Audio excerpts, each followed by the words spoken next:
और बड़े अपडेट के साथ शुरुआत करेंगे। पहला अपडेट तो ये कि सिरप कांड में जो मालिक है, कंपनी का जो मालिक है फार्मा कंपनी का, उसे गिरफ्तार कर लिया गया है। लेकिन उससे ज्यादा बड़ा अपडेट यह है कि एमपी में कफ सिरप पीने से एक और बच्चे की मौत हो गई है। नागपुर में इलाज के दौरान 3 साल के मासूम की किडनी फेल हो गई, जान चली गई। इधर डॉक्टर प्रवीण सोनी की गिरफ्तारी के बाद उनकी पत्नी मेडिकल स्टोर संचालिका चित्रा सोनी फरार है। उसका कोई सुराग हाथ नहीं लग पाया है। मामले में एक्शन का दौर भी जारी है। छिंदवाड़ा पुलिस ने चेन्नई से दवा कंपनी के मालिक को गिरफ्तार किया है। छिंदवाड़ा लाने की तैयारी में जुटी हुई है। जबकि इस मामले पर मुख्यमंत्री डॉक्टर मोहन यादव पल पल की नजर रखे हुए हैं।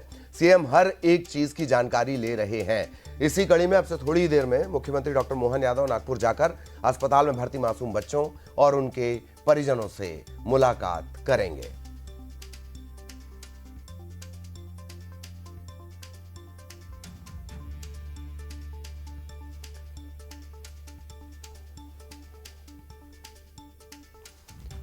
जहरीली कफ सिरप के मामले में आंकड़ा एक और बढ़ गया है। छिंदवाड़ा में अब तक 19 बच्चों की जान जा चुकी है। मुख्यमंत्री नागपुर जाएंगे, बीमार बच्चों से मुलाकात करेंगे। दरअसल महाकौशल का पूरा इलाका, विंध्य का लंबा चौड़ा इलाका, ये सभी मेडिकल सुविधाओं के लिए नागपुर पर डिपेंड होते हैं। और यही वजह है कि ये जितने बच्चे जिनकी जान गई है, इनमें से ज्यादातर नागपुर में एडमिट किए गए थे। छिंदवाड़ा से नागपुर की दूरी चूंकि 125 किलोमीटर है और यही वजह है कि मेडिकल फैसिलिटीज के लिए छिंदवाड़ा के बाद नागपुर के ऑप्शन को चुना जाता। न सिर्फ छिंदवाड़ा बल्कि विंध्य के कई इलाके, महाकौशल के कई इलाके।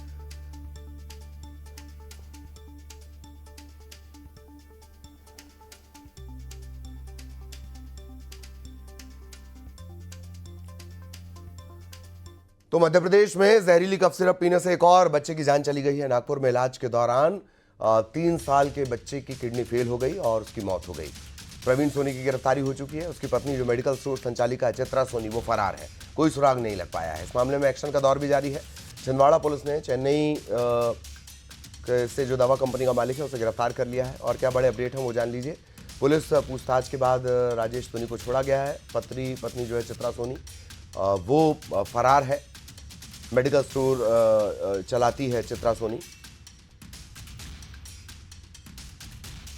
नागपुर में पीड़ित बच्चों से मुख्यमंत्री मिलने जाएंगे, ये भी एक बड़ा अपडेट है।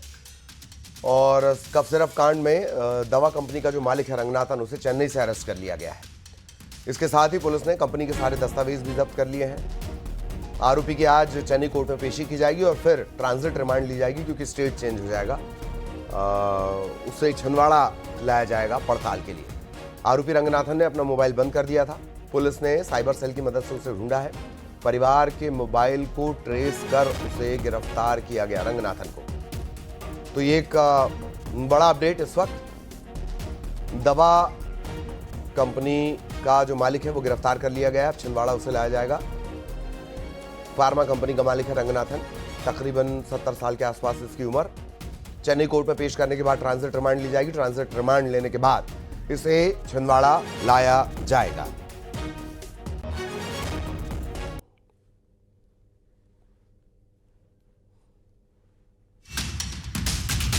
कफ सिरप कांड में बड़े एक्शन के तौर पर इसे देखा जा रहा है। जी रंगनाथन श्रीसन फार्मा के डायरेक्टर हैं और कोल्ड्रिफ जो सिरप बनता है, जिस पर सबसे बड़े सवाल इस पूरे मामले में उठे, वो इन्हीं की कंपनी बनाती है, यानी श्रीसन फार्मा। गोविंदन रंगनाथन इसका पूरा नाम है। चेन्नई में दबिश देकर रंगनाथन को पकड़ा गया है। महत्वपूर्ण दस्तावेज, दवाओं के नमूने, प्रोडक्शन रिकॉर्ड, ये तमाम चीजें जब्त की गई हैं। रंगनाथन पर 20,000 रुपए का इनाम रखा गया था। ये अपनी पत्नी के साथ फरार चल रहा था। चेन्नई में रंगनाथन का 2000 वर्ग फुट का जो अपार्टमेंट है वो सील कर दिया गया है। और कोडम्बक्कम में जो रजिस्टर्ड ऑफिस है वो पहले से ही बंद मिला है।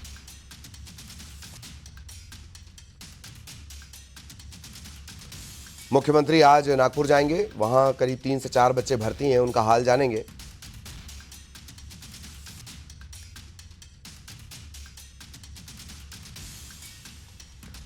सहयोगी वासु इस वक्त हमारे साथ जुड़े हुए हैं। सीधा वासु के पास आपको लिए चलेंगे। वासु, क्या कुछ अपडेट? देखते ही देखते एक और बड़ा धब्बा सेहत के मामले में मध्य प्रदेश पर लग गया। वासु। और बिल्कुल ललित जी, देखिए बहुत दुखद ये पूरी घटना है और रंगनाथन ने कई परिवारों के जीवन के रंग हमेशा के लिए उजाड़ने का काम किया। लेकिन फिलहाल मैं छिंदवाड़ा में मौजूद हूँ ललित जी, और मेरे साथ में अनुज पाटकर जी हैं। ये पहले शख्स हैं जिनको इस बारे में इनपुट मिला था कि कुछ गड़बड़ हो रही है, बड़े पैमाने पर अमानक दवाएं जो हैं वो बिक रही हैं, और इसके पीछे की भी एक कहानी है। दरअसल नागपुर यहाँ से करीब है, नज़दीक है, और मेडिकल बड़ा सेंटर नागपुर माना जाता है। और जब इस तरीके की गलत दवाएं बच्चों को पिलाई गई और किडनी इन्फेक्शन हुआ, तो बच्चे नागपुर इलाज कराने के लिए उनके परिजन उनको लेकर गए।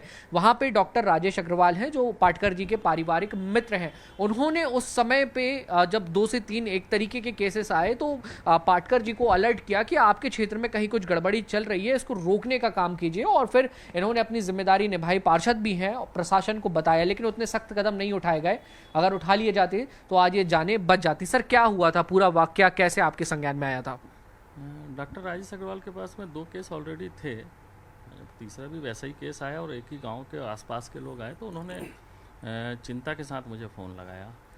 तो मैं चूँकि यहाँ पे था नहीं, मैं अपनी पत्नी के स्वास्थ्य को लेकर वैसे ही नागपुर में था, वो एडमिट थी, तो मैं यहाँ रह के कुछ नहीं कर सकता था। तो उन्होंने जब मुझे बताया कि एक सा केस है कि या तो बोले ये छोटे छोटे बच्चे हैं और सब किडनी के पेशेंट हो रहे हैं, तो या तो ये कीटनाशकों का दुष्प्रभाव होगा, खुला रखा होगा, किसानी का क्षेत्र है वो, या फिर बोले या स्थानीय कोई डॉक्टर होंगे तो वो कोई ऐसी दवाई इन लोगों को मिल गई है जिससे इनकी किडनी इफेक्टेड हो रही हैं। तो मैंने उनको बताया कि मैं नागपुर में हूँ, तो उन्होंने कहा कि कम से कम इतना करो कि वहाँ के प्रशासन को सचेत करो। किया सर, फिर आपने वो तो काम किया? मैंने कलेक्टर साहब को फ़ोन लगाया, मैंने फिर हमारे यहाँ मिस्टर यादव SDM है, युवा हैं, नए हैं, उनको फ़ोन लगाया और बड़ी उम्मीद के साथ लगाया, और उस उम्मीद पे वो खरे भी उतरे कि मैंने उनसे कहा कि ऐसा ऐसा है और रिधोरा गांव का केस हैं 2, वहाँ पे एडमिट हैं और डॉक्टर साहब ने ऐसी जानकारी मुझे दी है, तो आप तक मैं पहुँचा रहा हूँ, तो आप कम से कम वहाँ पे कुछ मुनादी वगैरह करा दीजिए कि कीटनाशक घर में ना रखें, और एक सर्वे करवा लीजिए कि भाई वहाँ पे दवाइयाँ कैसी बिक रही हैं स्थानीय मेडिकल स्टोर में। तब ये पता नहीं था कि कहाँ से प्रिस्क्राइब हो रही हैं और क्या था, तो मैंने ये दोनों जानकारियाँ इनको दी थी। तो ये घटनाक्रम उस दिन घटा था। फिर लगातार ये केसेस और बढ़ते गए, 2-3 केस से अनुज पाटकर जी 20-22 केस हो जाना बहुत चिंताजनक है, और इसी से जाहिर होता है कि आपके और अग्रवाल साहब के, नागपुर वाले जो डॉक्टर साहब हैं, उनके चेताने के बावजूद जितने ठोस कदम उठाए जाने चाहिए थे, शायद उसमें कहीं लापरवाही बरती गई।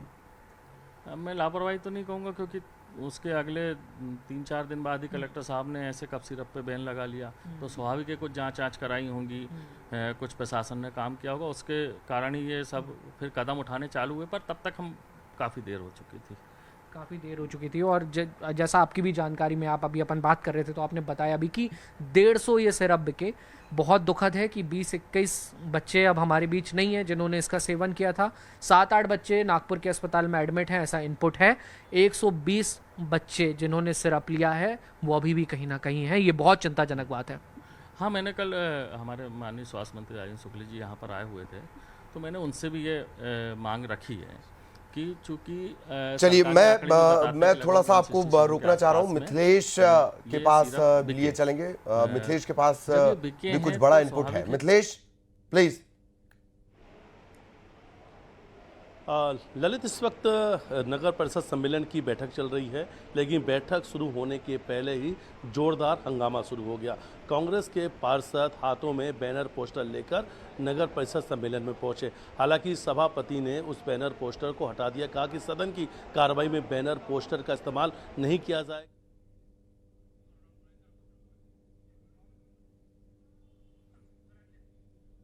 वासु लगातार बातचीत कर रहे हैं। वासु, आप बातचीत करते रहें। इन सब लोगों का फुल बॉडी चेकअप होना चाहिए कि आज नहीं तो कल इन पे दुष्प्रभाव क्या आ सकता है, तो उसका इनको समुचित इलाज मिल जाए। क्योंकि इतनी दुखद घटना घटी है, जिन मतलब परिवारों में किलकारियां गूंजती थी, वहां पर आज सिसकियां गूंज रही हैं। हम अभी भी ये कर सकते हैं। आपकी आंखों में आंसू दिख रहे हैं मुझे, तो मैं वास्तव में बहुत दुखी हूँ।